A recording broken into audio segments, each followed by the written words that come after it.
Madame, Messieurs, bienvenue à l'espace Somoza Safari.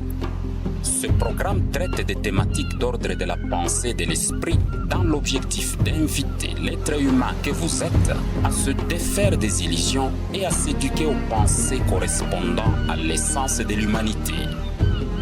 Comprendre les sujets abordés ici exige de vous une prédisposition et un effort personnel.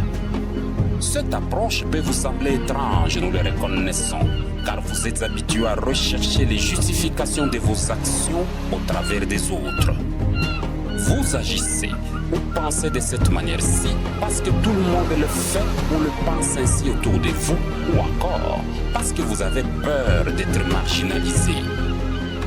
Comprendre le fondement de la pensée et de l'esprit humain vous permettra de réaliser vos responsabilités tant individuelles que collectives sans ignorer ou exclure qui que ce soit.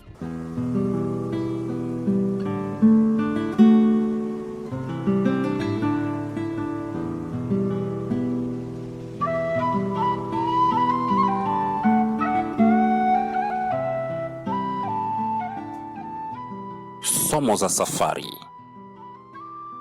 Peut-il vous arriver quelque chose sans que vous ne l'ayez souhaité au préalable? Parlons d'abord du pouvoir du mental. Le pouvoir mental est un pouvoir créatif qui vous permet de créer votre vie personnelle, mais sans que vous ayez à retirer quoi que ce soit aux autres. La nature fait pousser 2 brins d'herbe là où auparavant il n'y en avait qu'un seul, et le pouvoir mental vous permet de faire la même chose. Le développement du pouvoir mental détruit la méfiance, la dépression, la peur, la mélancolie et toute forme de limitation et de faiblesse. Il révèle au grand jour les talents ensevelis. Il procure l'initiative, la force, l'énergie, la vitalité. Il éveille le sens de la beauté dans l'art, la littérature et la science.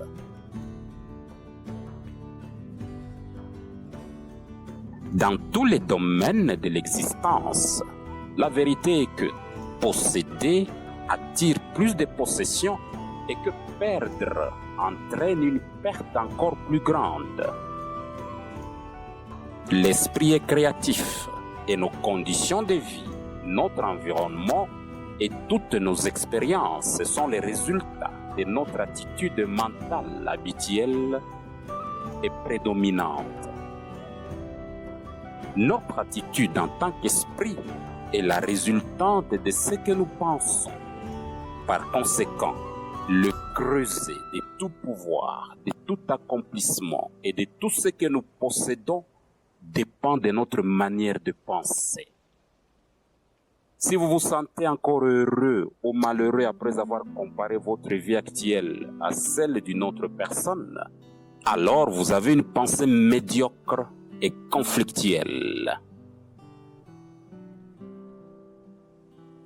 Exercez-vous, seul bien sûr, à penser autrement que sous les jougs de la concurrence, l'exhibitionnisme, la vengeance, la haine, la discrimination, l'orgueil, le cynisme, la cupidité, ainsi de suite.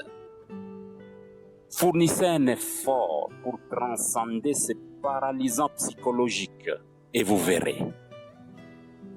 Attention, cet exercice peut prendre 1 mois, 1 année, 20 ans, 50 ans, ainsi de suite.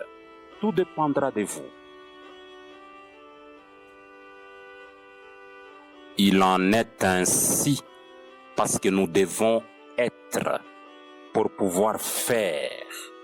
Et nous ne pouvons faire que dans la mesure où nous sommes. Et ce que nous sommes dépend de ce que nous pensons.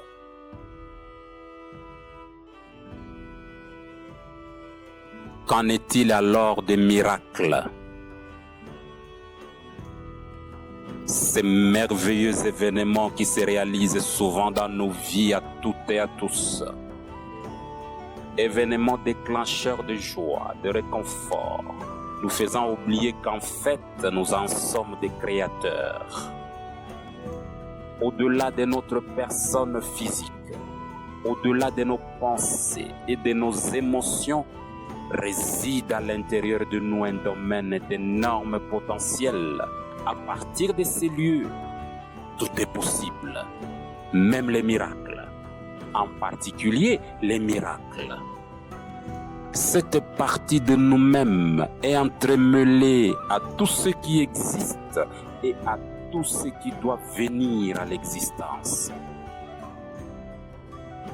Alors, arrangez des choses en vous.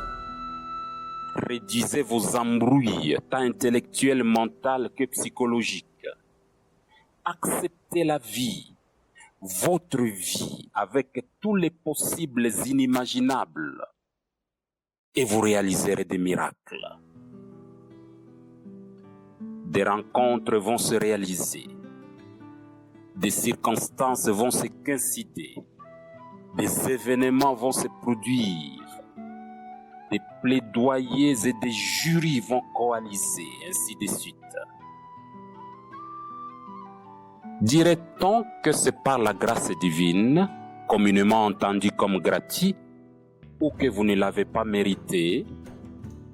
Bien sûr que vous l'avez mérité, ou plutôt, vous l'avez voulu ainsi, et vous pouvez être fier de vous.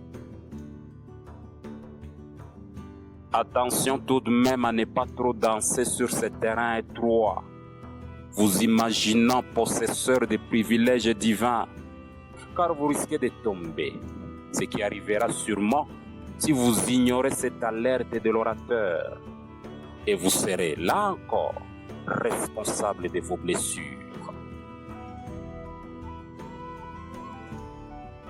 Peut-il maintenant vous arriver quelque chose sans que vous ne l'ayez souhaité au préalable? Confirmons d'emblée cette vérité. Le bien comme le mal n'existe nulle part dans la nature. Nulle part, dans aucune communauté, aucune tribu, aucun pays.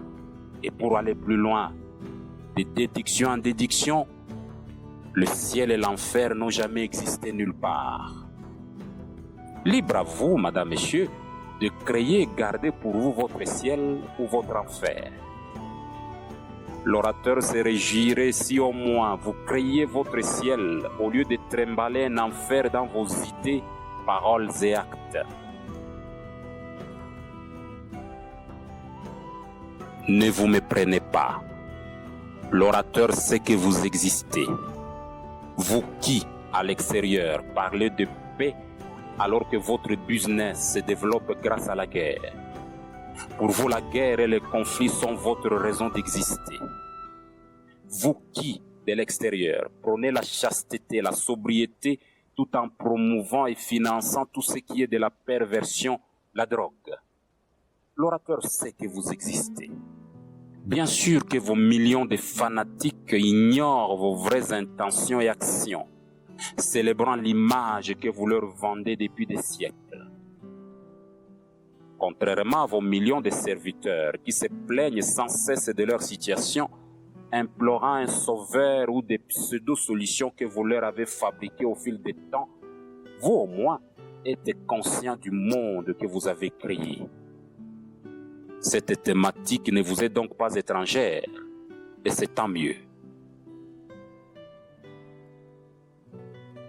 Vous créez le bien ou le ciel lorsque vous combinez de façon harmonieuse vos pensées, paroles et actes. Lorsque vous acceptez franchement que ce que vous souhaitez pour vous, quelqu'un d'autre peut aussi l'obtenir et le monde se portera mieux.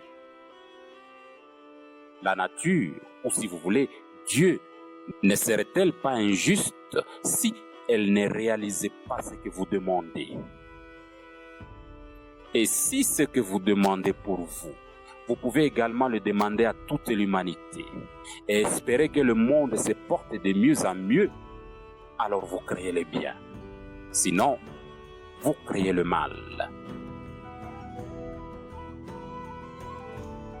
Cette négligence dans vos décisions, vos choix d'action, ignorant leur impact, croyez-vous vraiment que la nature s'y adaptera? Et pourtant, une fois que vous avez développé de telles pensées, paroles, ou que vous avez agi de cette façon-là, que vous en soyez conscient ou pas, sachez que la mécanique de la réalisation ou de la réaction est lancée. Cela prendra un jour, un siècle. Il vous sera fait selon vos désirs. Personne ne peut vous faire du mal puisque vous aussi ne souhaitez aucun mal à personne d'autre. Personne ne peut voler ce qui vous appartient puisque au fond de vous, vous n'avez aucune intention, aucune ambition de voler ce qui appartient à quelqu'un d'autre. Comprenez-vous cela, madame, monsieur? Il est impossible de subir quelque chose si cela ne trouve pas en vous une correspondance. Trouvez donc en vous la condition qui a favorisé ce qui vous arrive en bien comme en mal. Personne ne peut vous tuer puisque vous ne rayonnez que la vie dans vos pensées, paroles et actes. Puisque vous ne souhaitez point un malheur à quelqu'un, puisque vous ne vous réjouissez point du malheur de quelqu'un, alors personne ne peut vous tuer. On vous cherchera de jour comme de nuit. Toute pensée de chercher à vous tuer s'évanouira instantanément. Pourquoi? Puisqu'en vous, il n'y a rien qui puisse se lier d'affinité avec le meurtre ou la culture du mal. Ce que vous craignez vous arrive, et ce n'est que justice. En effet, si vous craignez quelque chose, c'est-à-dire que vous y pensez fortement jusqu'à manquer de sommeil. Or, à trop penser sur quelque chose vous met en contact avec l'égrégore correspondant. Et alors votre crainte, que dire, votre souhait se réalise. Vous allez vous perdre dans des monologues consolateurs du genre « Je savais que cela arriverait ». Et vous aurez raison. Pourtant, dans toute la création, il n'y a rien à craindre. Madame, Messieurs, peut-il vous arriver quelque chose sans que vous ne l'ayez souhaité au préalable? Madame, Messieurs, nous vous avons proposé Somos à Safari, espace dans lequel nous abordons des thématiques d'ordre de la pensée et de l'esprit. Observez autour de vous, la pensée universelle est en train d'évoluer. Pensez la vie dans toutes ses dimensions en allant au-delà de votre référentiel local. Cela relève de votre souveraineté en tant qu'esprit incarné. Nos contacts: WhatsApp, plus 243 85 068 31 51, Facebook, les leçons de Safari, courriel washu2012@gmail.com, washu UASHU. Merci de votre attention et à la prochaine.